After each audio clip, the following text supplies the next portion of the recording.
Imagine a world without writing. No books, no emails, no tweets, no way to share your thoughts, your ideas, or your stories with others. It's hard to imagine, right? A world where communication is limited to spoken words and memory.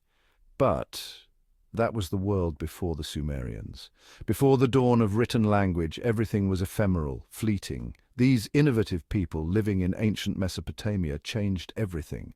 They were the pioneers of a new era. They invented cuneiform, the world's first written language. This was a groundbreaking development. Cuneiform wasn't an alphabet like the one we use. It was a complex system of pictographs and symbols. Instead, it used wedge-shaped markings on clay tablets. These markings were made with a reed stylus. These markings represented words and sounds. Each symbol had a specific meaning, allowing for detailed communication. This invention allowed the Sumerians to record their history, laws, and even stories. They could document their achievements and pass down knowledge.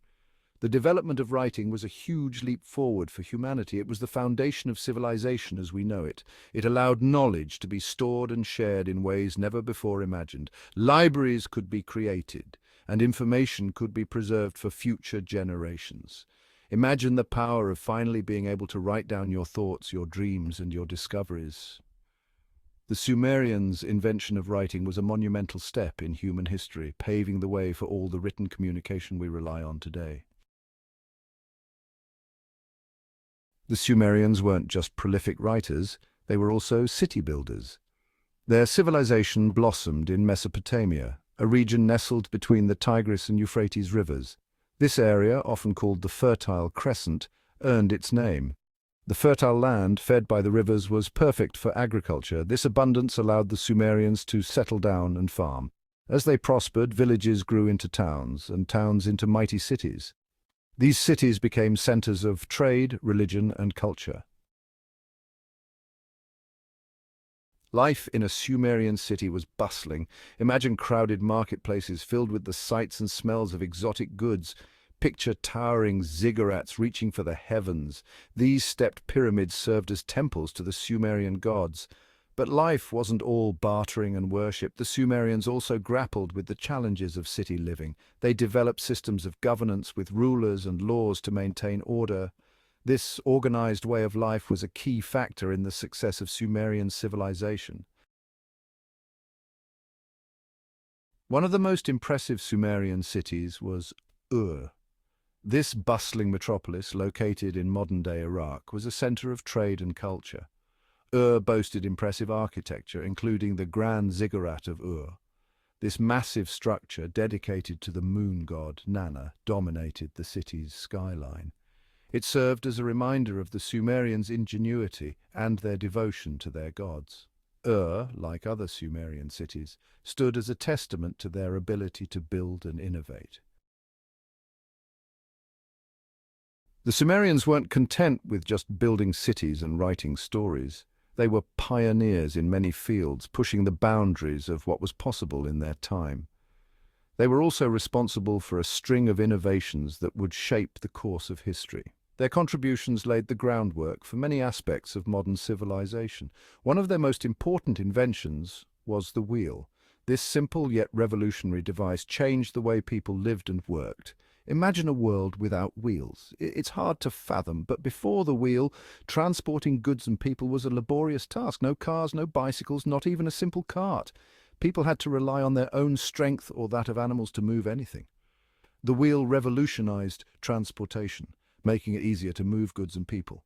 It enabled the creation of carts and chariots, which in turn facilitated trade and warfare. The Sumerians also developed sophisticated irrigation systems.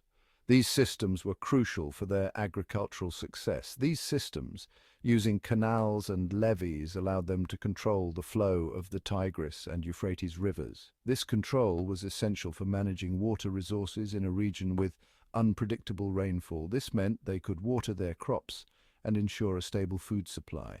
The ability to irrigate fields led to surplus crops, which supported larger populations and the growth of cities. Beyond these innovations, the Sumerians also made strides in writing and record-keeping. Their cuneiform script is one of the earliest known forms of writing. They established schools to teach this script, ensuring that knowledge could be passed down through generations. This was a key factor in the development of complex societies. Through their innovative minds, the Sumerians laid the foundations for many aspects of modern life. Their legacy continues to influence us today. Section 6. The power of the written word. But perhaps their greatest invention was cuneiform. Writing wasn't just about recording stories or keeping track of grain. It had a profound impact on the way people thought and communicated. With cuneiform, knowledge could be passed down through generations, laws could be codified, histories could be recorded. This ability to store and share information was revolutionary. It laid the foundation for the development of complex societies and the advancement of human knowledge. Section 7. From clay tablets to the cloud. The journey of written communication is a fascinating tale that spans millennia. Beginning with the humble clay tablets of ancient Sumer, the impact of Sumerian writing extended far beyond their own time and place. These early scribes etched symbols into wet clay, creating a system that would revolutionize human interaction and record-keeping. The Akkadians, who conquered the Sumerians, adopted cuneiform for their own language. This adoption was not merely a cultural exchange, but a significant step in the unification of diverse peoples under a common written language. The Babylonians and Assyrians followed suit, adapting it to their own needs. Each civilization added their own nuances and complexities to the script, making it a versatile tool for administration, literature, and science. Cuneiform became the lingua franca of the ancient Near East, used in diplomacy and trade. Merchants and diplomats alike relied on this script to communicate across vast distances and diverse cultures. It's no exaggeration to say that the Sumerian invention of writing helped shape the course of Western civilization. The ability to record laws, transactions, and stories laid the foundation for complex societies and advanced governance. It's amazing to think that our modern systems of writing, from the Latin alphabet to emojis, can trace their roots back to those wedge-shaped markings on clay tablets. The evolution of writing is a testament to human ingenuity and the enduring power of communication. Section 8. The legacy of Sumer. The Sumerian civilization may have faded away millennia ago, but their legacy lives on. Their inventions like the wheel and writing are still with us today, albeit in highly evolved forms. Their stories, preserved in cuneiform on clay tablets, still have the power to captivate us. And their cities, though now in ruins, still whisper tales of a time when humans first began to build their own destiny. Section 9. A timeless legacy. The Sumerians were pioneers. They dared to dream of a different world, a world with cities, writing, and advanced technology, and in many ways they succeeded in making that dream a reality. Their story is a reminder that even the smallest spark of innovation can ignite a fire that illuminates the world for centuries to come. And so, the next time you open a book, send an email, or hop in your car, take a moment to remember the Sumerians. Their legacy surrounds us. Imagine stepping back in time over 4,000 years ago to the Indus Valley civilization, a Bronze Age marvel that thrived in the alluvial plains of the Indus River. This civilization, largely forgotten by time, stretched across present-day northeast Afghanistan, Pakistan, and northwest India. It was a civilization of astonishing urban planning, sophisticated sanitation, and a people who valued order and cleanliness.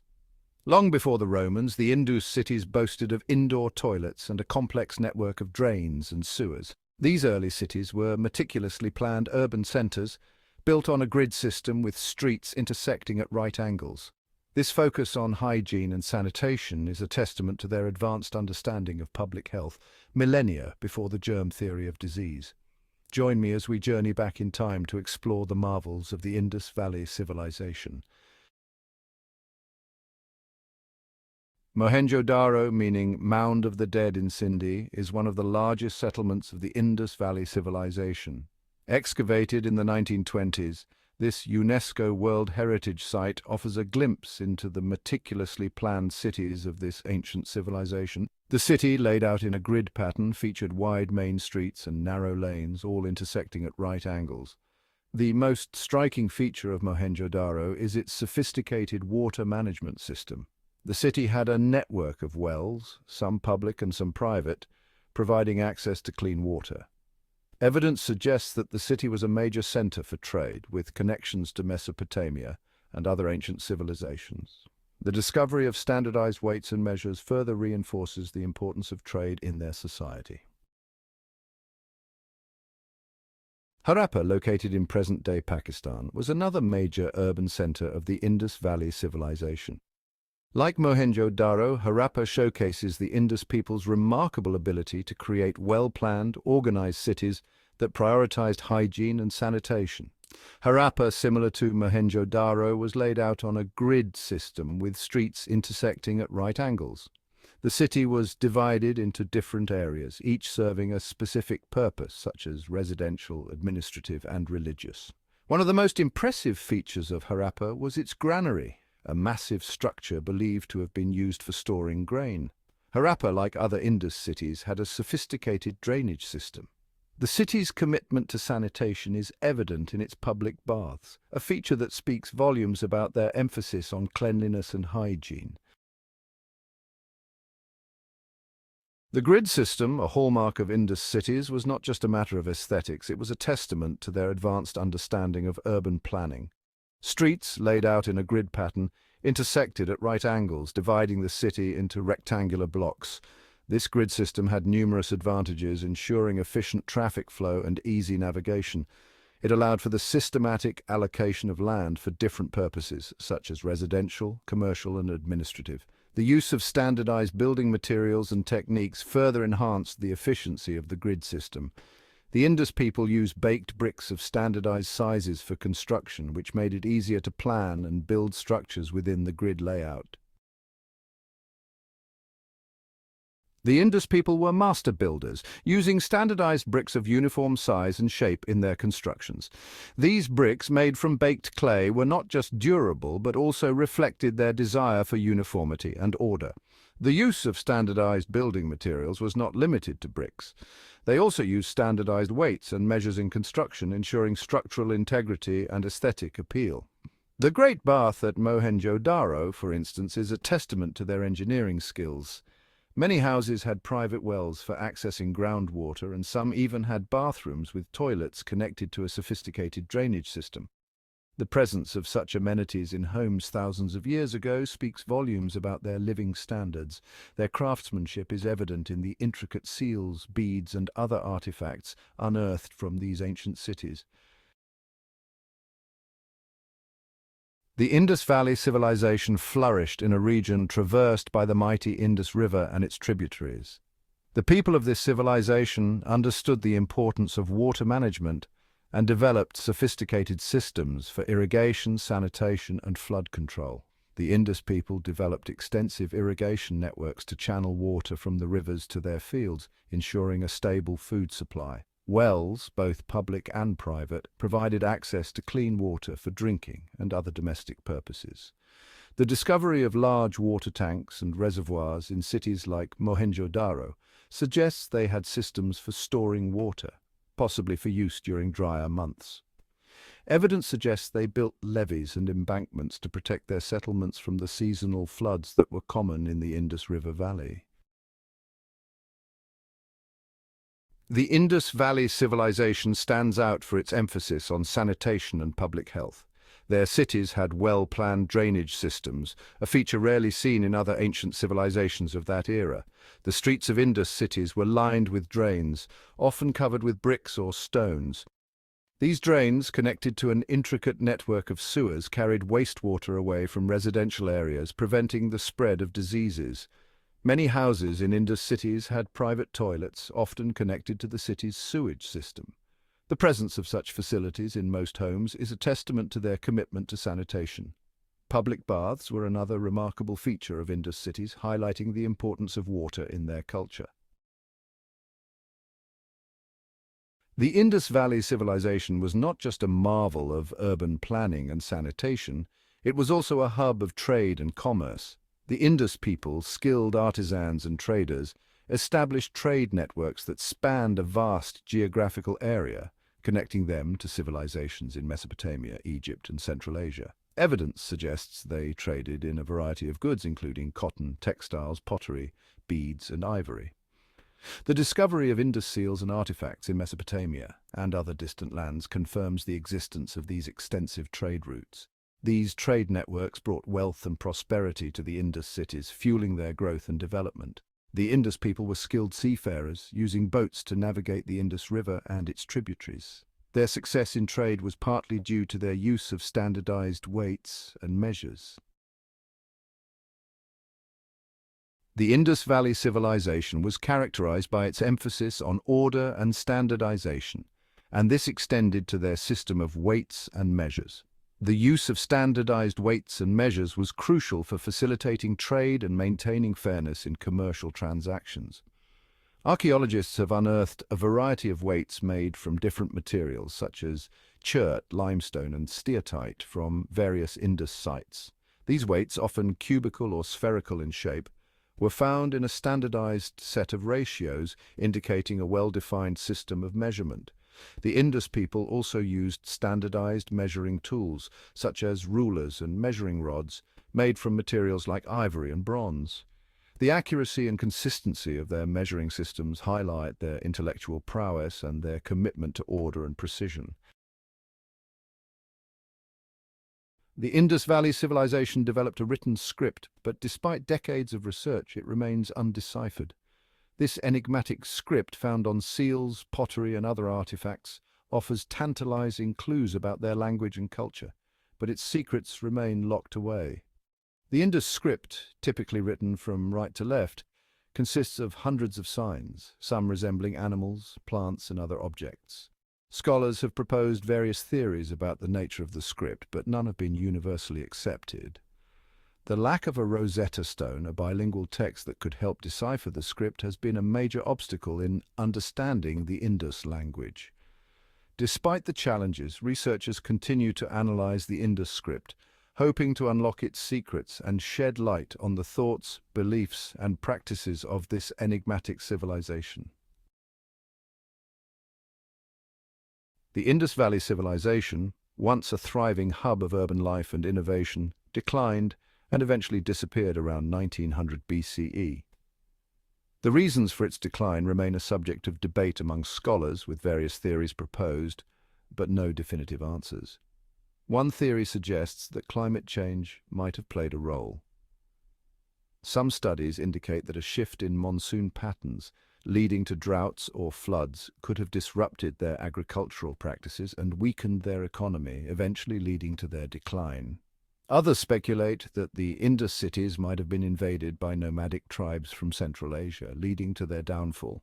Another possibility is that the Indus civilization declined due to internal factors, such as overexploitation of resources, environmental degradation, or social unrest.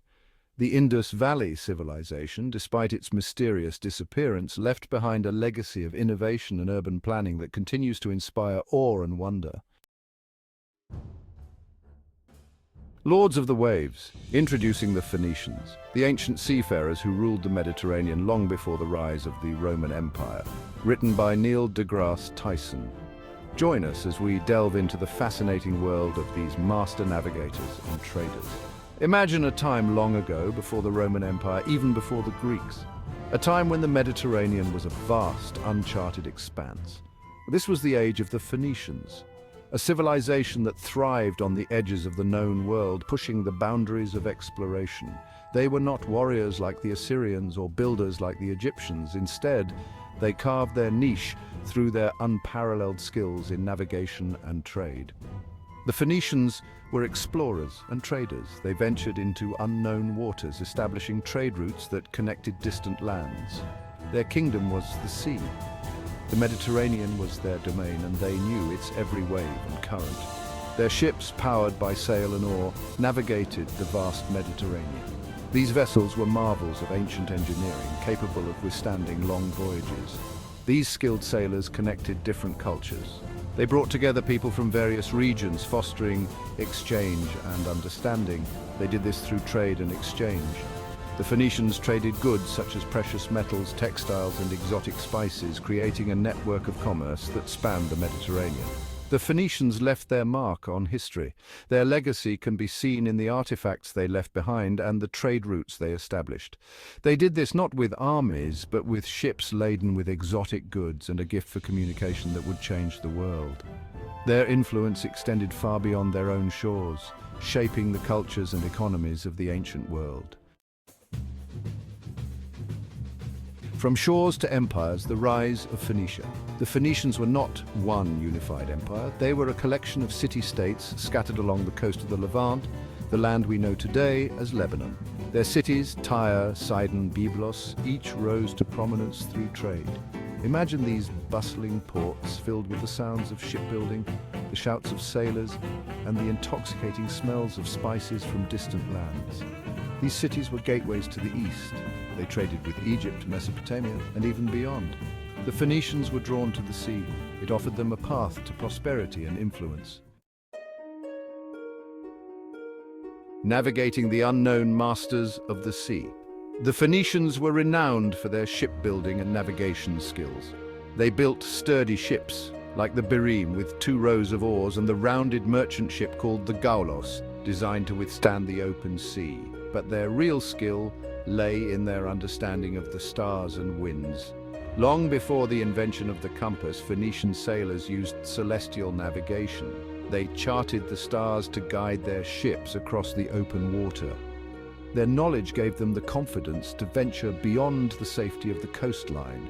They explored new territories, establishing trading posts that would become powerful colonies. Treasures from distant lands, the Phoenician trade network. What did these ancient mariners trade? The Phoenicians were intermediaries connecting the east and west. They traded in goods that were highly prized throughout the Mediterranean. From the cedar forests of their homeland, they harvested timber. This fragrant, durable wood was used for building ships, temples, and palaces. They also traded in textiles, glass, and metalwork. But perhaps their most sought-after export was the legendary Tyrian purple dye. This luxurious dye, extracted from sea snails, was more expensive than gold. The color of royalty, cedar and purple. These 2 elements, though seemingly unrelated, have a rich history intertwined with the grandeur of ancient civilizations. The Phoenicians' cedar wood was highly sought after. This wood was not just any timber, it was prized for its exceptional quality and durability. It was known for its strength and resistance to decay. Craftsmen would spend countless hours shaping and polishing it to perfection. Egyptian pharaohs used it for their grand temples and tombs. The wood's resilience made it ideal for structures meant to last an eternity. The wood even had a beautiful scent. This aromatic quality added to its allure, making it a favorite for both construction and artistic carvings. Imagine the aroma filling the grand halls of ancient palaces. The scent of cedar would mingle with the air, creating an atmosphere of opulence and tranquility. Then there was the famed Tyrian purple. This dye was more than just a color. It was a statement of wealth and status. This dye was extracted from a small sea snail found only in the Mediterranean. The process of obtaining it was labor-intensive and required a significant amount of these tiny creatures. The process was complex and time-consuming, making the dye incredibly expensive. Workers would painstakingly extract the dye, drop by precious drop. Only the wealthiest could afford the garments dyed with this vibrant color. The rich, deep hue of Tyrian purple was a clear indicator of one's social standing. It became a symbol of royalty and power. Kings, queens, and emperors adorned themselves in purple to signify their supreme authority. Roman emperors reserved it for themselves. The color was so exclusive that laws were enacted to prevent commoners from wearing it. The demand for these goods fueled the Phoenician economy and extended their influence across the Mediterranean. Their mastery in producing cedarwood and Tyrian purple made them a dominant force in ancient trade. The bustling markets were filled with traders eager to get their hands on these luxurious items. Cedar and purple were not just commodities, they were symbols of a civilization's wealth and sophistication. The legacy of cedar and purple continues to be a testament to the ingenuity and craftsmanship of the ancient world. Their story is a vivid reminder of how natural resources can shape the course of history. From Carthage to Cadiz, a world connected by trade. The Phoenicians were not content with simply trading along established routes. Their ambition led them to establish colonies. These colonies were strategic outposts. They facilitated trade and resource extraction. One of their most famous colonies was Carthage, a powerful city-state in North Africa. Carthage would eventually rival Rome itself. But the Phoenicians ventured even further, establishing trading posts along the coasts of Spain, North Africa, and even as far as the Atlantic coast of Europe. Their trading network spanned the entire Mediterranean Sea and beyond. Through these connections, the Phoenicians facilitated a vibrant exchange of goods, ideas, and culture. The gift of words, birth of the Phoenician alphabet. Perhaps their greatest contribution was the development of the Phoenician alphabet. Before this, writing systems were complex. They relied on hundreds of characters. The Phoenicians revolutionized communication. They created a simpler system. It had only 22 symbols, each representing a consonant sound. This made writing and reading easier to learn.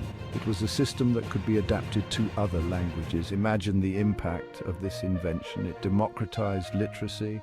It made it possible for more people to record their thoughts, share stories, and conduct business. From papyrus to people spreading the written word. The Phoenicians, through their vast trade network, spread their alphabet throughout the Mediterranean. The Greeks adopted and adapted the Phoenician alphabet, adding vowels to create the Greek script. This evolved into the Latin alphabet we use today. Imagine the reach of this ancient script. From scrolls of papyrus to modern-day books, the legacy of the Phoenician alphabet lives on. It is a testament to the power of their invention. A tapestry of cultures, Phoenician influence on the Mediterranean. The impact of the Phoenicians on the ancient Mediterranean world was profound. They were not just traders, they were cultural ambassadors. Their voyages exposed them to different customs, beliefs, and artistic styles. These influences found their way into Phoenician art, architecture, and religion. In turn, they introduced elements of their own culture to the places they visited. This cultural exchange enriched the Mediterranean world, creating a vibrant tapestry of interconnected civilizations. Echoes of a maritime legacy, the enduring impact of the Phoenicians. The Phoenicians may have faded from history, but their legacy lives on. Their influence is woven into the fabric of our modern world.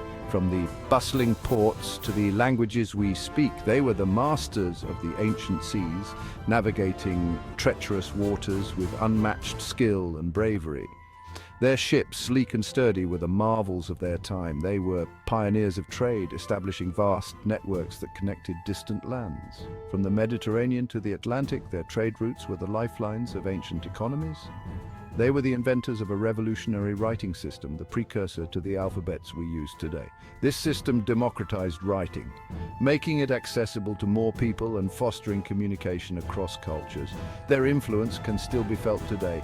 Modern shipping, international trade, and even our alphabets owe a debt to the innovations of the Phoenicians. Every time you see a ship sailing across the ocean, think of the Phoenicians who braved the open waters centuries ago. Their spirit of adventure and exploration set the stage for the globalized world we live in today. And every time you write your name, remember the ingenious system they created, a gift that continues to connect us all. Their alphabet was a groundbreaking tool that transcended borders and time. The Phoenicians remind us that even the smallest of nations can leave a lasting mark on the world. Their contributions to navigation, trade, and writing have endured through the ages. They did it through exploration, innovation, and a passion for connecting with the wider world. Their legacy is a testament to the power of human ingenuity and the enduring impact of cultural exchange. The Minoan civilization flourished on the island of Crete in the Aegean Sea. Known for their advanced and vibrant culture, the Minoans thrived from around 2700 to 1450 BCE. Their society was named after the mythical king Minos, associated with the legendary labyrinth and the Minotaur. Crete's strategic location helped the Minoans develop a complex and influential society. The Minoans are celebrated for their sophisticated palaces, art, and trade networks. Archaeological discoveries have provided insights into their daily lives, revealing a society that was both peaceful and prosperous. Despite their many successes, the Minoan civilization mysteriously collapsed, leaving historians to speculate about the causes. This essay explores key aspects of Minoan civilization, including their architecture, art, trade networks, and the enigmatic Linear A script. The Palace of Knossos is one of the most significant archaeological sites on Crete. It was the ceremonial and political center of the Minoan civilization. Excavated by Sir Arthur Evans in the early 20th century, the palace complex covers approximately 20,000 square meters. The palace's architecture was remarkably advanced, featuring multi-story buildings and sophisticated drainage systems. The central courtyard was likely used for religious ceremonies and public gatherings. Knossos was not just a royal residence, but also a hub of economic and administrative activities. The presence of luxury items such as ivory and gold points to the wealth and prosperity of the Minoans. The palace's discovery provided a wealth of information about Minoan society, revealing a culture that was both sophisticated and enigmatic. Knossos remains a symbol of Minoan achievement and a key to understanding their civilization. Minoan art is renowned for its beauty, vibrancy, and naturalistic style. Frescoes in particular offer invaluable insights into Minoan culture and daily life. These wall paintings, found primarily in palaces and homes, depict scenes of nature, religious rituals, and everyday activities. One of the most famous Minoan frescoes is the bull-leaping fresco from the Palace of Knossos. It shows acrobats leaping over a bull, a significant ritual in Minoan society. Minoan frescoes also depict a society that enjoyed leisure activities, including dancing, sports, and festivals. Scenes of people harvesting crops, fishing, and engaging in religious ceremonies provide a glimpse into their daily routines and spiritual life. The themes and techniques of Minoan art influenced subsequent Greek art and continue to be admired today. Minoan frescoes remain a testament to the creativity and vitality of this ancient civilization. Trade was a cornerstone of Minoan prosperity. The Minoans established extensive trade networks that spanned the Mediterranean, connecting Crete with Egypt, the Near East, and the Aegean Islands. These trade routes facilitated the exchange of goods, ideas, and cultural practices, contributing to the Minoans' wealth and influence. Minoan merchants traded a variety of goods, including olive oil, wine, pottery, and textiles. They imported precious materials such as gold, silver, and ivory, which were used to create luxury items. The discovery of Minoan pottery and artifacts in distant lands attests to their wide-reaching trade connections. The Minoans' seafaring skills were instrumental in their success as traders. Their strategic location on Crete allowed them to act as intermediaries between various cultures. The impact of Minoan trade extended beyond economics, playing a crucial role in cultural exchange. One of the enduring mysteries of the Minoan civilization is their script, known as Linear A. This script has yet to be deciphered, leaving many aspects of Minoan language and administration shrouded in mystery. Linear A was used primarily for keeping records and administrative purposes, as evidenced by the numerous clay tablets found at Minoan archaeological sites. Linear A consists of a series of symbols that represent syllables, but despite extensive efforts, scholars have not been able to fully decode it. The undeciphered script poses a significant challenge to understanding Minoan society. Some scholars suggest that it may be related to later scripts such as Linear B, which was used by the Mycenaeans and has been deciphered.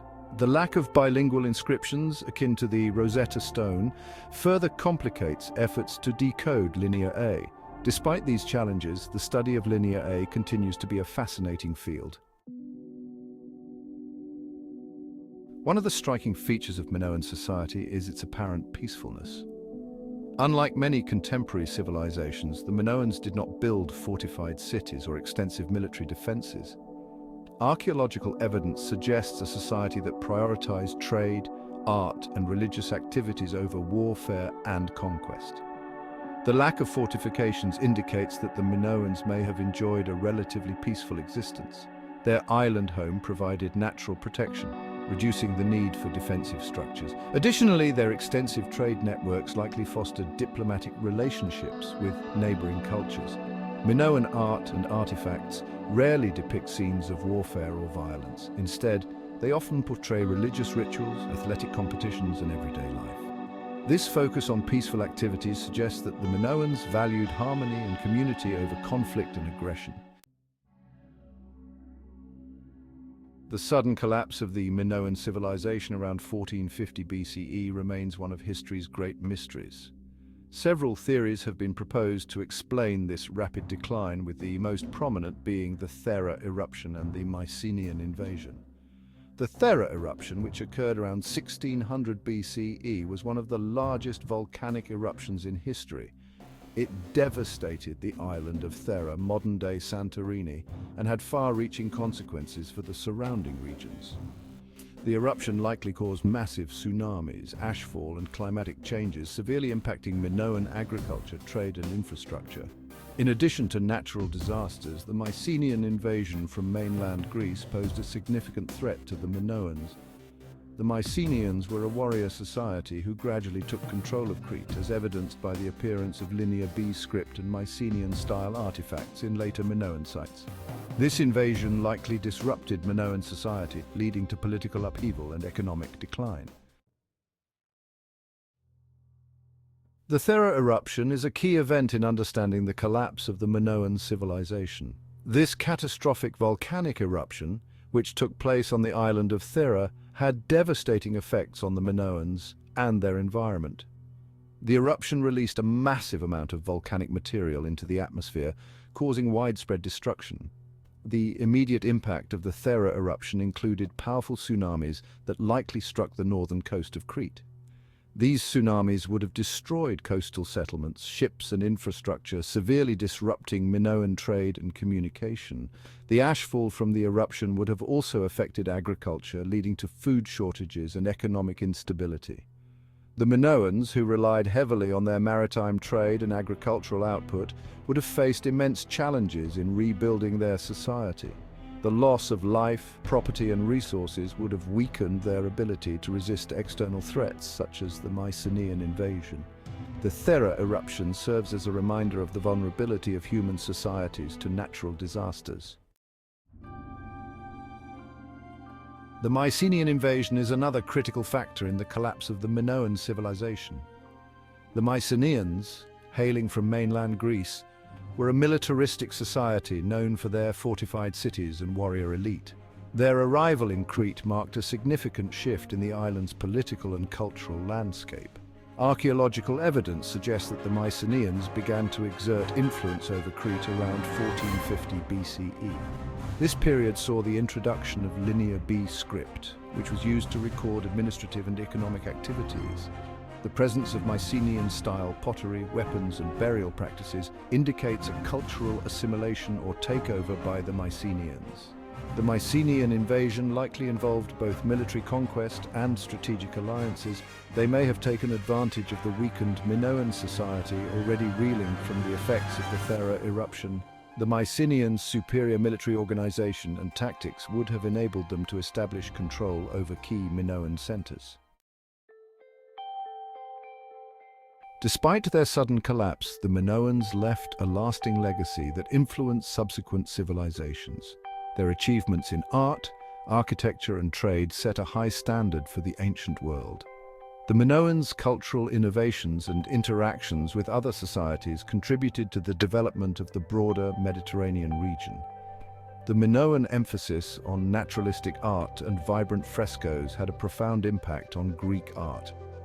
Elements of Minoan artistic style can be seen in later Greek pottery, sculpture, and frescoes. The Minoans' architectural innovations, such as multi-story buildings and sophisticated drainage systems, influenced the design of Greek palaces and public structures. The Minoans' trade networks facilitated the exchange of goods and ideas, helping to spread technological advances and cultural practices. Their interactions with Egypt, the Near East, and other Aegean cultures played a crucial role in the diffusion of knowledge and artistic techniques. The Minoan legacy is evident in the rich tapestry of ancient Mediterranean civilizations. From the sun-drenched plains of Persia arose an empire unlike any the world had ever seen. This was a land of stark contrasts, where the harsh desert met fertile valleys, and where ancient traditions blended with new ideas. This was the Persian Empire, a vast and powerful realm stretching from the Aegean Sea to the Indus River. It was a land of immense diversity, encompassing various peoples, languages, and cultures. At its heart was Cyrus the Great, a ruler whose ambition was matched only by his vision. He was a leader who saw beyond the immediate, dreaming of a unified world under his rule.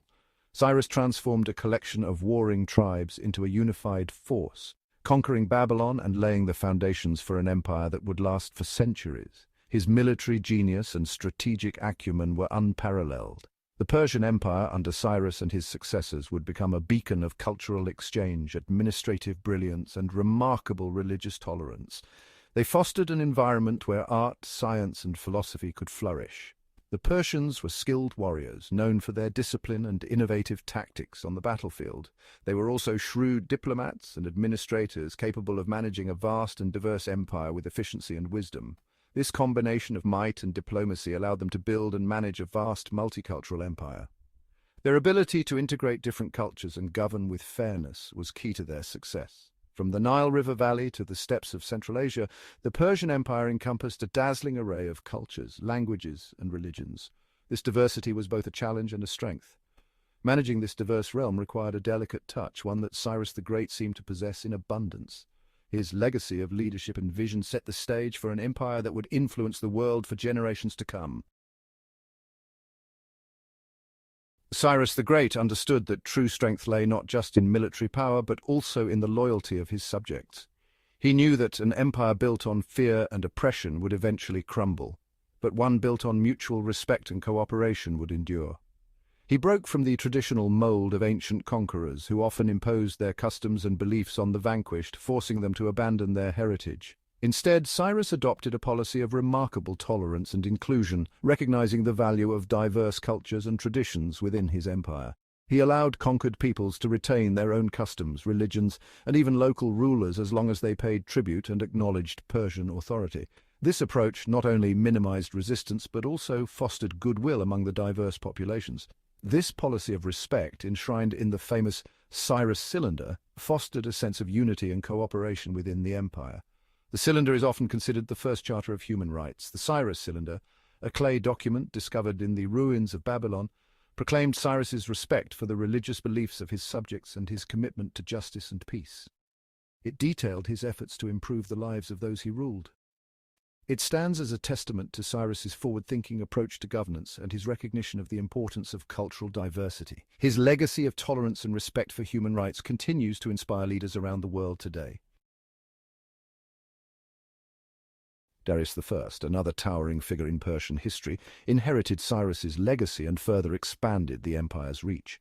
Darius was a master builder and administrator who implemented a series of reforms that strengthened the empire's infrastructure and streamlined its governance. He divided the vast territory into provinces, each ruled by a governor or satrap who answered directly to the Persian king. This system of satrapies ensured efficient administration and communication across the vast empire. Recognizing the importance of efficient communication, Darius embarked on an ambitious project, the construction of the Royal Road. This marvel of ancient engineering spanned over 1,600 miles, connecting the Persian heartland with the distant reaches of the empire. The Royal Road facilitated the rapid movement of troops, messengers, and traders, further unifying the empire and promoting economic prosperity. The Royal Road was more than just a road. It was the artery of the Persian Empire, a lifeline that connected the vast territories of the empire. It linked Susa, one of the empire's capitals, in the east to Sardis in the west, near the Aegean Sea, spanning over 1,500 miles. This vital artery facilitated trade and communication like never before, revolutionizing the way people and goods moved across the empire. Along its length were way stations and inns, ensuring the safe and comfortable passage of travelers, merchants, and even royal couriers. The road also served a strategic purpose, allowing the Persian army to move quickly to quell rebellions or confront external threats, maintaining the stability of the empire. The royal road had a profound impact on the empire's economy, acting as a catalyst for economic growth and prosperity. It facilitated the flow of goods and ideas, connecting distant regions and stimulating trade, fostering a vibrant exchange of culture and knowledge. Luxury goods from the east, such as silks and spices, found their way to markets in the west, enriching the lives of many. At the same time, agricultural products from Egypt and Anatolia could be transported to other parts of the empire, ensuring a steady supply of essential goods. Section 5. Religious freedom in the ancient world. One of the most remarkable aspects of the Persian Empire was its policy of religious tolerance. In an era when conquering armies often imposed their own gods on defeated populations, the Persians adopted a different approach. They recognized and respected the diverse faiths within their realm, allowing conquered peoples to continue practicing their own religions without fear of persecution. This policy stemmed from the teachings of Zoroastrianism, the dominant religion of the Persian elite. Zoroastrianism emphasized personal choice in matters of faith and discouraged forced conversions. Cyrus the Great, though a devout Zoroastrian himself, extended this principle of religious freedom to all his subjects. Section 6. A tapestry of cultures, unity and diversity. The Persian Empire was a melting pot of cultures. Within its borders lived Babylonians, Egyptians, Greeks, Jews, and numerous other groups. Rather than trying to suppress this diversity, the Persians encouraged it. They recognized that a diverse empire was a strong empire as long as all its people were loyal to the Persian crown. This cultural blend was evident in all aspects of Persian life. The Persians adopted architectural styles, artistic motifs, and even administrative practices from the different cultures within their empire. The empire's administrative language, Aramaic, was widely spoken and used in official documents, facilitating communication across the vast realm. Section 7. The Persian legacy inspiring empires. The Persian Empire left an indelible mark on history. Its innovations in governance, infrastructure, and cultural policy served as a model for later empires, influencing the course of Western civilization. The Roman Empire, which emerged centuries later, adopted many aspects of Persian governance, including the division of the empire into provinces and the use of a standardized currency. The Persian legacy extended far beyond the realm of politics and administration. Their artistic styles, particularly their intricate metalwork and their magnificent carpets, influenced artistic traditions across Eurasia. The Persian Empire's emphasis on trade and cultural exchange helped to create a more interconnected world, fostering the transmission of ideas, technologies, and goods across vast distances. Section 8. From Persepolis to Rome, Echoes of Influence. The Persian Empire's influence on the Roman Empire was profound and multifaceted. The Romans, like the Persians before them, faced the challenge of governing a vast multicultural empire. They learned from the Persian example, adopting the satrap system of provincial administration and incorporating elements of Persian military organization. The Roman road network, though not as extensive as the Persian royal road, was inspired by the Persian example. Roman engineers, like their Persian counterparts, recognized the strategic and economic importance of efficient transportation routes. The Roman Empire's network of roads facilitated trade, communication, and military movement, contributing to its stability and prosperity. Section 9. The enduring impact on Byzantium. The Byzantine Empire, the eastern continuation of the Roman Empire, also inherited the legacy of Persia. Constantinople, the Byzantine capital, was adorned with Persian-inspired architectural motifs and artistic styles. The Byzantine emperors adopted Persian court rituals and even borrowed elements of Persian dress. The Byzantine Empire's administrative system, with its complex bureaucracy and its emphasis on centralized authority, also bore the imprint of Persian influence. The Byzantine emperors, like the Persian kings before them, ruled over a multi-ethnic and multi-religious empire. They drew on the Persian model of tolerance and pragmatism in their efforts to maintain unity and stability within their realm. Section 10. A timeless legacy, lessons from Persia. The Persian Empire, though long gone, continues to captivate the imagination. Its story is a reminder that true strength lies not just in military might, but also in wisdom, tolerance, and the ability to build bridges between cultures. The Persians' legacy of innovation, from their monumental architecture to their efficient administration, continues to inspire awe and admiration.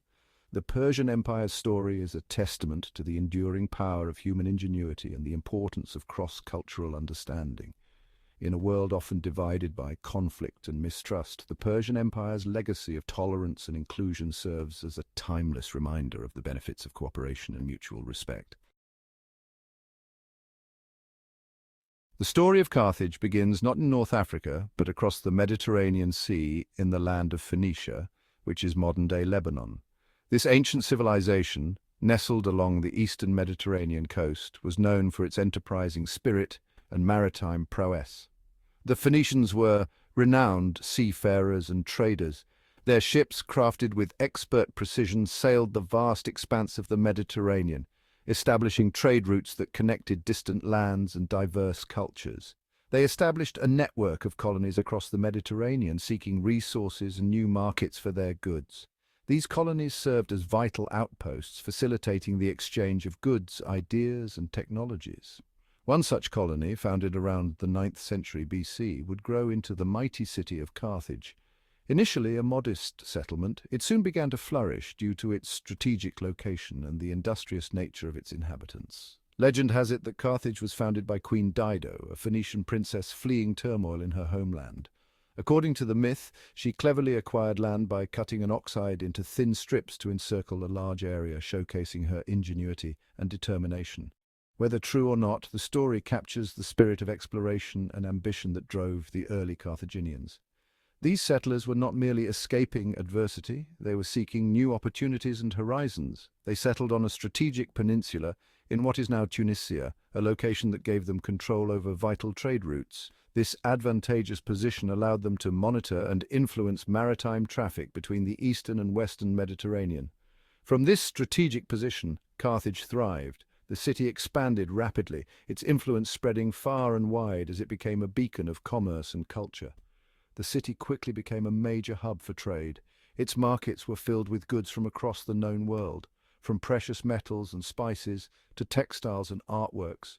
Its merchants sailed far and wide, connecting the eastern and western Mediterranean. They established trade links with distant lands, bringing back exotic goods and fostering cultural exchanges. Carthage's harbour bustled with ships laden with goods from distant lands.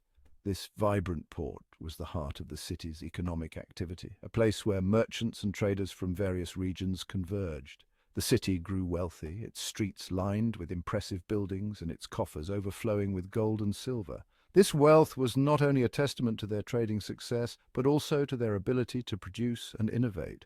The Carthaginians were not content to simply trade in goods produced by others. They were industrious and innovative, constantly seeking ways to add value to the raw materials they acquired. They developed their own industries, becoming skilled craftsmen and manufacturers. Their workshops produced a variety of goods, from fine textiles to intricate metalwork, which were highly sought after in the ancient world. Carthaginian purple dye, extracted from murex shells, was highly prized throughout the ancient world. This luxurious dye, known for its vibrant hue, became a symbol of wealth and power. Their metalwork, glass-blowing, and textile production were also renowned. Carthaginian artisans were masters of their crafts, producing items that were both functional and beautiful. This combination of trade and industry laid the foundation for Carthage's rise to power. Their ability to control trade routes, coupled with their innovative spirit, allowed them to build a city that was not only wealthy but also influential in the ancient world. Carthage's economic reach extended far beyond its North African heartland. This ancient city-state, located in what is now Tunisia, was a powerhouse of trade and commerce, influencing regions far and wide. Its ships sailed the length and breadth of the Mediterranean, establishing trading posts and colonies along the way. These maritime ventures were not just about trade, they were about establishing a network of influence and control. From the Iberian Peninsula in the west to the Levant in the east, Carthage's influence was felt. The city-state's reach extended to various key regions, creating a vast and interconnected trade network. Their trading network brought them into contact with a dazzling array of cultures and commodities. Carthaginian merchants traded goods such as precious metals, textiles, spices, and exotic animals, enriching their own culture with diverse influences. The Carthaginians were shrewd businessmen. They developed sophisticated methods of trade and commerce, including the use of standardized weights and measures, and a currency system that facilitated easier transactions. They understood the importance of securing access to raw materials. Carthage's leaders knew that control over resources was essential for maintaining their economic power. They established colonies in Spain, rich in silver and other minerals. These colonies not only provided valuable resources, but also served as strategic outposts for further expansion and influence. They forged alliances with tribes in North Africa, securing a steady supply of grain and other agricultural products. These alliances were mutually beneficial, providing stability and prosperity for both Carthage and the local tribes. This control over resources gave them a significant advantage in the marketplace. Carthage could ensure a steady flow of goods, which helped stabilize prices and maintain their economic dominance. To protect their trade routes and interests, Carthage built a powerful navy. This navy was not only a defensive force, but also a tool for projecting power and influence across the Mediterranean. Their warships were among the most advanced of their time. Carthaginian engineers and shipbuilders developed innovative designs that made their fleet both formidable and efficient. The Carthaginians were skilled sailors and navigators, capable of traversing the often treacherous waters of the Mediterranean. Their knowledge of the sea and its currents was unparalleled, allowing them to undertake long and perilous voyages. Their navy became a symbol of their power and a key factor in their economic dominance. It ensured the safety of their merchant ships and deterred potential rivals from challenging their supremacy. Carthage's economic system was based on a combination of state control and private enterprise. The government played a crucial role in regulating trade and maintaining order, while private merchants were the driving force behind commercial expansion. The government regulated trade, levied taxes, and maintained a strong currency. These measures ensured that the economy remained stable and that Carthage could compete effectively with other powers in the region. At the same time, private merchants were encouraged to seek out new markets and opportunities. This entrepreneurial spirit was a key factor in Carthage's economic success, as it allowed for constant growth and adaptation. This dynamic system fueled Carthage's economic engine, making it the envy of the Mediterranean world. The combination of strategic resource control, advanced naval capabilities, and a robust trade network ensured that Carthage remained a dominant economic force for centuries. As Carthage's power and influence grew, it inevitably attracted the attention of other rising powers in the Mediterranean. One such power was Rome, a city-state on the Italian peninsula that was rapidly expanding its own territory and influence. Initially, Rome and Carthage coexisted relatively peacefully. They even signed treaties delineating their respective spheres of influence. However, the seeds of conflict were sown as both powers vied for control of key strategic areas, particularly the island of Sicily. Sicily, with its fertile land and the strategic location in the center of the Mediterranean, was a prize worth fighting for. Both Rome and Carthage saw the island as vital to their economic and political ambitions. Adding to the tensions were fundamental differences in culture and ideology. Rome was a militaristic society, its citizens raised on tales of martial valor and expansion. Carthage, while possessing a formidable military, was at its core a mercantile power. Its strength lay in its economic might and its network of trade. These differences created a fundamental mistrust between the two powers. The first cracks in the facade of peace appeared in the mid-3rd century BC. A dispute over control of the Sicilian city of Messana, modern-day Messina, escalated into open warfare. The First Punic War had begun, marking the beginning of a decades-long struggle for supremacy between Rome and Carthage.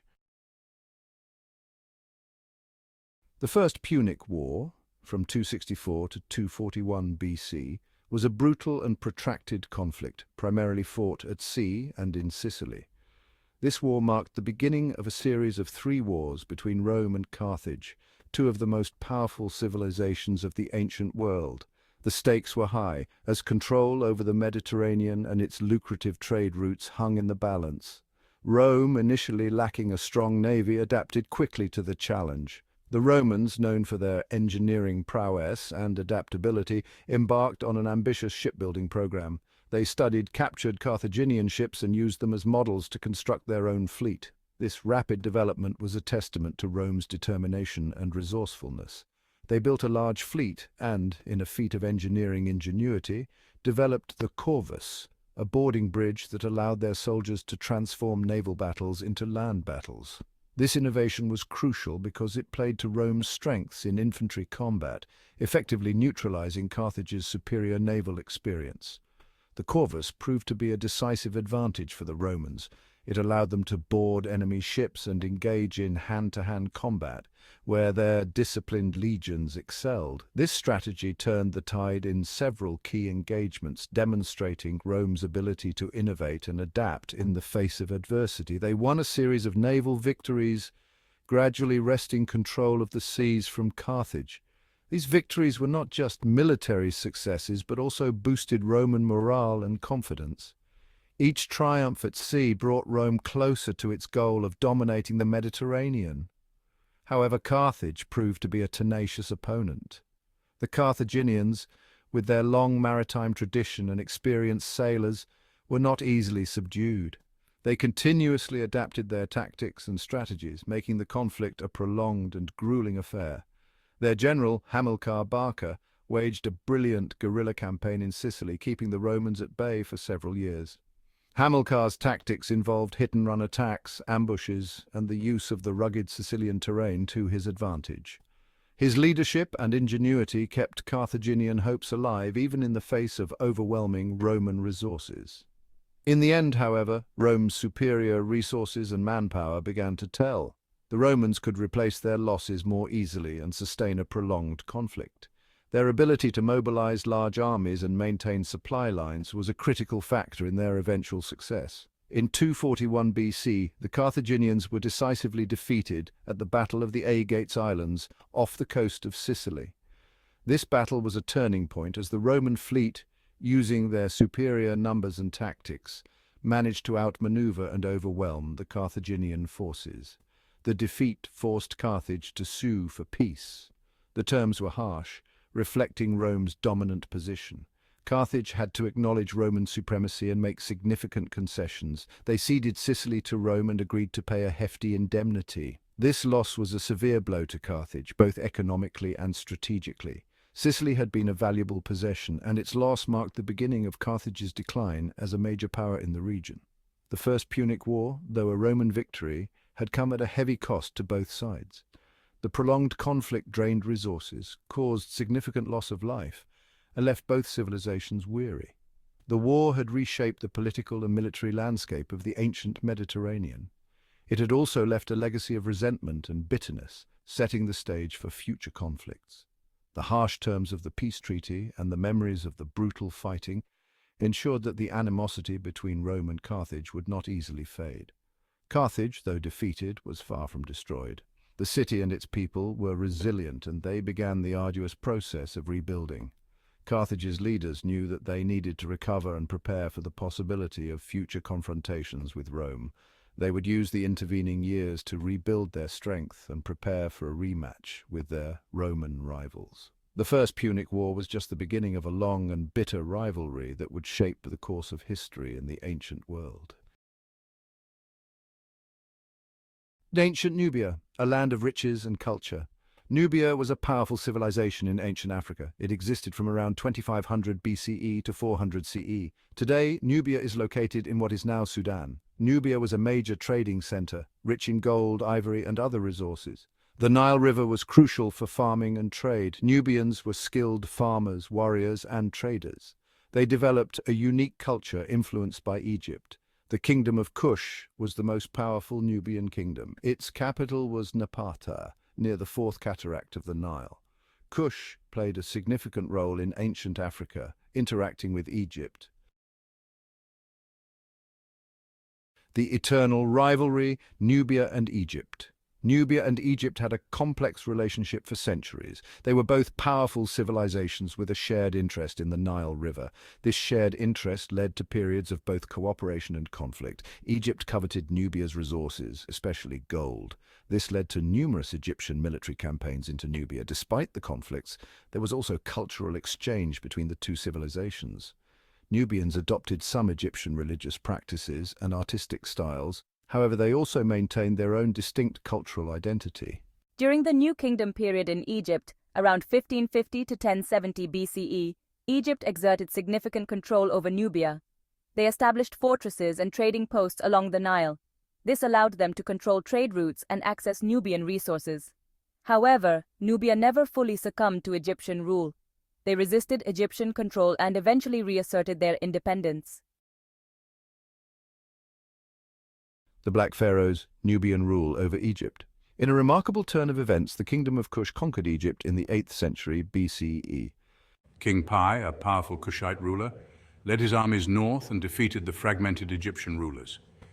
He established the 25th dynasty of Egypt, which is often referred to as the Black Pharaohs dynasty. The Kushite pharaohs ruled Egypt for about a century. They brought about a period of stability and cultural revival. They were devout worshippers of the Egyptian god Amun. They commissioned temples and monuments in traditional Egyptian styles. The Black Pharaohs were not only content with ruling Egypt, they also campaigned in the Near East, coming into conflict with the expanding Assyrian Empire. One of the most famous Kushite pharaohs was Taharqa. He is mentioned in the Bible and is known for his ambitious building projects.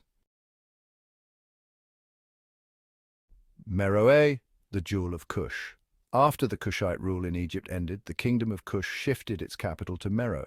Located near the sixth cataract of the Nile, Meroe flourished as a center of trade and culture. Its strategic location along trade routes brought great wealth. Meroe is renowned for its distinctive pyramids. These pyramids are smaller and steeper than Egyptian ones. They reflect a unique Nubian architectural style. The pyramids served as tombs for Kushite royalty. Meroe was also a center for iron production.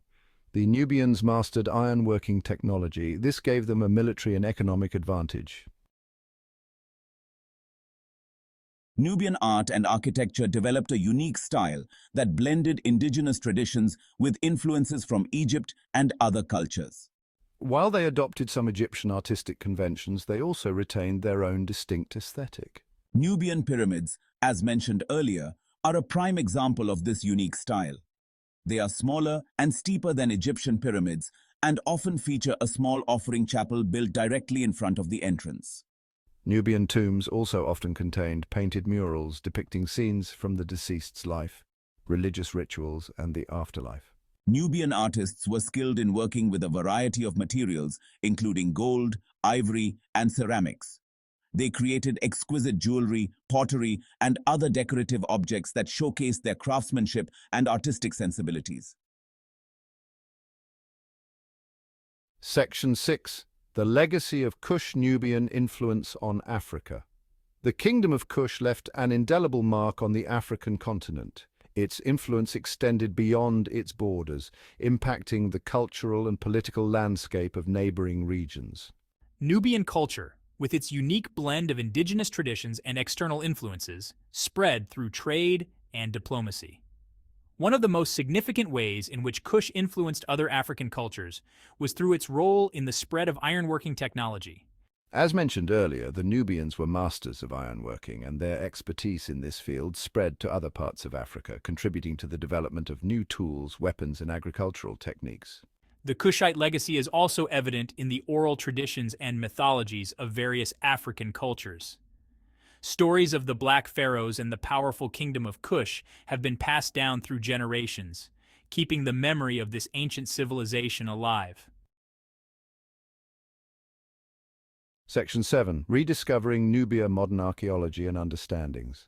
For centuries, the ancient civilization of Nubia was shrouded in mystery. However, in the 19th and 20th centuries, archaeological excavations began to unearth the remnants of this once great kingdom, revealing its rich history and culture to the world. Archaeologists from around the globe have been working tirelessly to excavate and study Nubian sites, uncovering temples, pyramids, tombs, and countless artifacts that shed light on the lives of the people who lived in this region thousands of years ago. These excavations have not only provided valuable insights into Nubian culture, but they have also challenged some of the long-held assumptions about ancient African civilizations.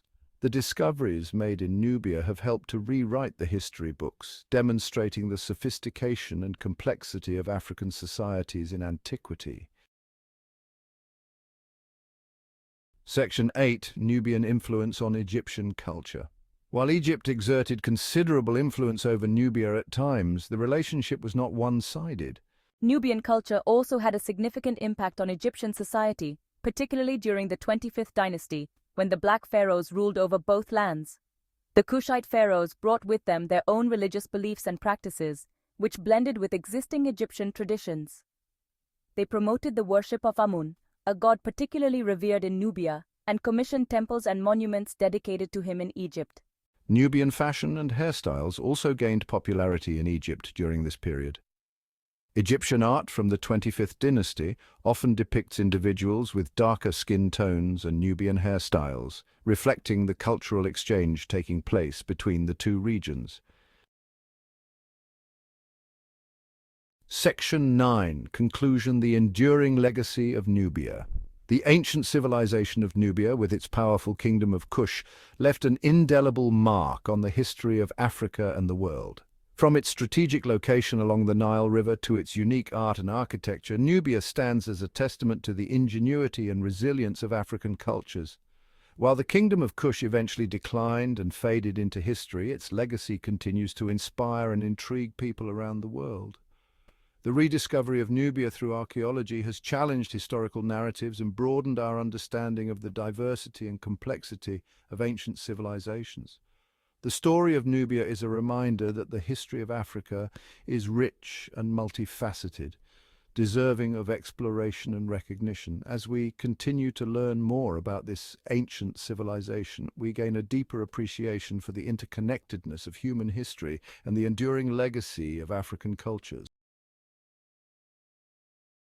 Japan is a land of striking beauty, where the natural world and human culture are intricately intertwined.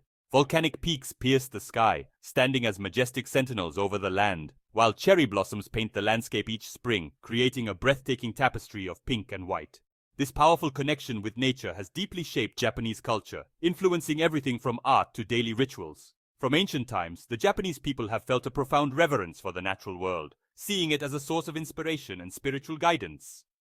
They believe it is inhabited by spirits called kami. These kami are considered sacred and are believed to reside in natural elements. These spirits are everywhere, in mountains, rivers, trees, and even rocks. They embody the energy and essence of nature, making every aspect of the environment a living, breathing entity. They embody the energy and essence of nature, infusing the landscape with a sense of vitality and presence. Respecting the kami is essential in Japanese culture. This respect is shown through various rituals and practices, such as offering prayers and making offerings at shrines. It fosters harmony between humanity and the natural world, creating a balanced and peaceful existence. The Japanese people believe this balance is crucial for their well-being, as it ensures a harmonious relationship with the environment that sustains them. This deep-seated respect for nature is evident in many aspects of Japanese life, from the design of their gardens to the way they celebrate seasonal changes. It is a testament to their enduring connection with the natural world, a connection that continues to shape their identity and way of life. This reverence for nature gave birth to Shinto, Japan's indigenous religion. Shinto means the way of the. It is a way of life, deeply intertwined with Japanese identity. Shinto doesn't have a single founder or a holy book like other religions. Instead, it's a collection of beliefs, rituals, and practices passed down through generations. Shinto emphasizes purity, harmony, and respect for nature and tradition. Shrines, marked by iconic red gates called dot the landscape. These shrines act as gateways to the realm of Around the 3rd century AD, a powerful clan emerged in Japan, the Yamato. They established their dominance over other clans, laying the foundation for a unified Japan. The Yamato period, spanning from the 3rd to 8th centuries, is crucial in Japanese history. It marks the establishment of a centralized government and the imperial line, which continues to this day. The Yamato rulers embraced Shinto beliefs, solidifying its place as Japan's spiritual core. This period saw the spread of cultural practices and a shared Japanese identity. As Japan transitioned into the feudal period, a new class of warriors emerged, the samurai. Originally serving local lords, the samurai rose to prominence for their military prowess and unwavering loyalty. They were more than just soldiers. They were highly educated and skilled in various arts. Over time, the samurai evolved into an elite warrior class, shaping Japan's social and political landscape for centuries. They followed a strict code of conduct known as the way of the warrior. This code dictated their every action from the battlefield to their daily lives. Section 5 Bushido, the way of the warrior, emphasized honor, loyalty, courage, and self-discipline. A samurai's loyalty to his lord was absolute and honor was paramount. Even above life itself, wasn't just about fighting, it instilled a strong sense of morality and ethics. It shaped the samurai into individuals of unwavering integrity and unwavering commitment. The principles of resonated throughout Japanese society, influencing not just the warrior class, but also the common people. Section 6 The samurai spirit, more than just warriors. Despite their fierce reputation, the samurai were not just warriors. They were expected to be well-rounded individuals, cultivating their minds and spirits alongside their martial skills. Poetry, calligraphy, tea ceremony, and Zen Buddhism were essential aspects of a samurai's education. These practices instilled discipline, focus, and an appreciation for beauty and tranquility. This holistic approach to life set the samurai apart. It fostered a unique blend of strength and sensitivity that became deeply ingrained in Japanese culture. Section 7. Artistic legacy of the samurai, beauty and discipline. The samurai, known for their martial prowess and strict code of honor, also left an indelible mark on the cultural and artistic landscape of Japan. The samurai's influence on Japanese art is profound. Their patronage and participation in various art forms led to a distinctive aesthetic that still resonates today. From the intricate designs of traditional Japanese paintings to the bold and dynamic compositions of samurai-themed artwork, their impact is unmistakable. Their patronage and participation in various art forms led to a distinctive aesthetic that still resonates today. Samurai were not just warriors, they were also connoisseurs of art, often commissioning works that reflected their values and ideals. This patronage helped to foster a rich and diverse artistic tradition that continues to inspire artists and art lovers alike. The simplicity, elegance, and precision found in Japanese art, from sword making to tea ceremony, reflect the samurai's pursuit of perfection and their appreciation for understated beauty. The process of crafting a katana sword, for instance, is a meticulous art form that requires immense skill and dedication. Each sword is a masterpiece, embodying the samurai's ideals of discipline and excellence. Their influence can be seen in the meticulous detail of a meticulously crafted katana sword, where every curve and edge is honed to perfection. The katana is not just a weapon, it is a symbol of the samurai's unwavering commitment to their craft and their pursuit of beauty in all things. The disciplined movements of a tea ceremony, where every gesture is performed with grace and precision, also reflect the samurai's influence. The tea ceremony is a practice that embodies the principles of harmony, respect, purity, and tranquility, all of which were highly valued by the samurai. Or the evocative power of a haiku poem, a form of poetry that captures the essence of a moment in just a few words. The haiku's simplicity and depth mirror the samurai's appreciation for the beauty of brevity and the power of the unspoken. The samurai's legacy is woven into the very fabric of Japanese artistic expression. From the galleries that display historical artifacts to the collections that preserve samurai relics, their influence is ever present. The artistic legacy of the samurai is a testament to their enduring impact on Japanese culture, a blend of beauty and discipline that continues to inspire and captivate. Section 8. Island Nation, a unique cultural tapestry. Japan's geographic isolation played a crucial role in shaping its unique cultural identity. Separated from the mainland by the Sea of Japan, Japan developed in relative isolation for centuries. This allowed for the flourishing of distinct traditions, beliefs, and art forms, relatively untouched by external influences. While other nations experienced significant cultural exchange and assimilation, Japan forged its own path, creating a rich and unique cultural tapestry. This isolation fostered a strong sense of national identity and a deep appreciation for their distinct heritage. Section 9. The enduring legacy of Shinto. Shinto, with its emphasis on nature, purity, and ritual, continues to permeate Japanese culture today. From grand festivals celebrating the seasons to daily rituals like bowing at a shrine, Shinto's influence is omnipresent. The Japanese people's deep respect for nature, their emphasis on cleanliness and order, and their appreciation for tradition are all rooted in Shinto beliefs. Even as Japan modernizes, Shinto remains a powerful force, providing a sense of continuity and connection to the past. It is a testament to the enduring power of ancient beliefs in shaping a nation's identity. Section 10. The samurai influence echoes in modern Japan. Although the samurai class was officially abolished in the 19th century, their legacy continues to influence modern Japan. The samurai were not just warriors, they were also scholars, poets, and statesmen. Their influence permeates various aspects of Japanese life, from the arts to the corporate world.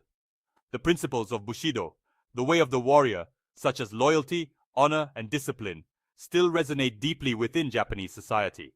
These values are taught from a young age, instilling a sense of duty and respect in the younger generation. They are evident in the strong work ethic, where employees often go above and beyond their duties, showing a level of dedication that is admired worldwide.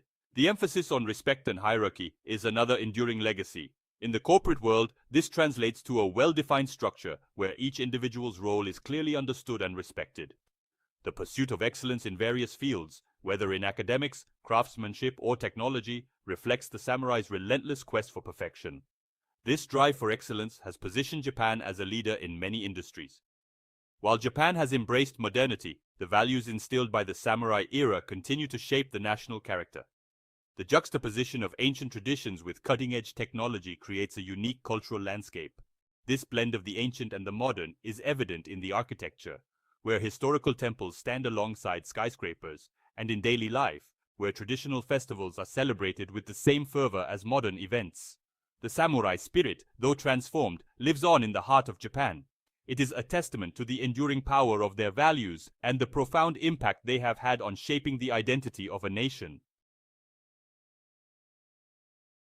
Section 11. Conclusion, Ancient Roots, Modern Identity. Ancient Japan, shaped by its unique geography, its reverence for nature, and the rise of the samurai, offers a captivating glimpse into the formation of a distinct cultural identity. From the ancient beliefs of Shinto to the disciplined code of, these elements have left an indelible mark on Japan. They provide a foundation of resilience, respect, and a deep appreciation for beauty and tradition. Understanding these ancient roots is essential to comprehending the complexities of modern Japan and its enduring fascination on the world stage. So, let's take a moment to reflect on the incredible journey we've just taken through the annals of history.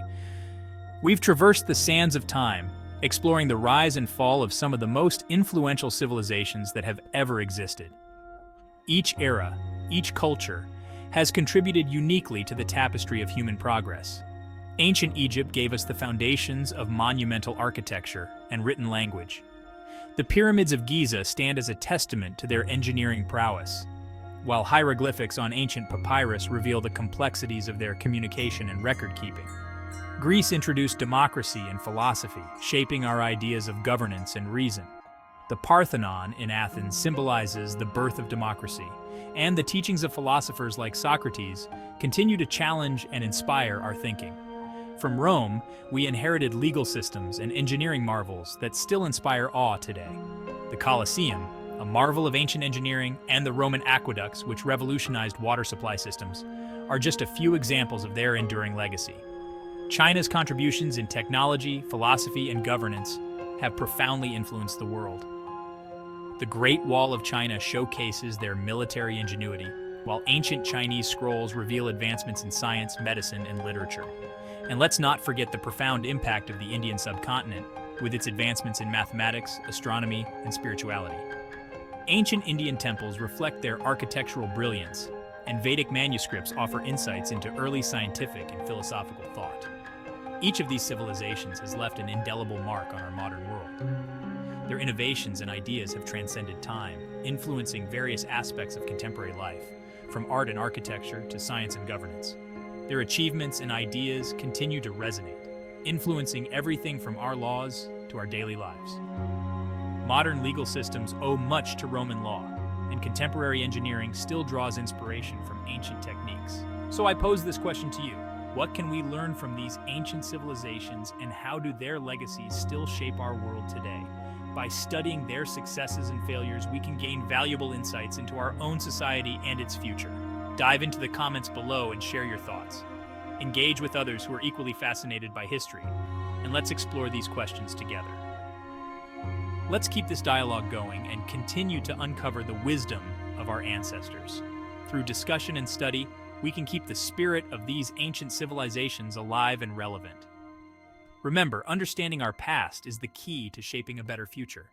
By learning from the triumphs and mistakes of those who came before us, we can build a more informed and enlightened world. Thanks for watching, and until next time, keep exploring history. Stay curious, stay informed, and never stop seeking knowledge from the past.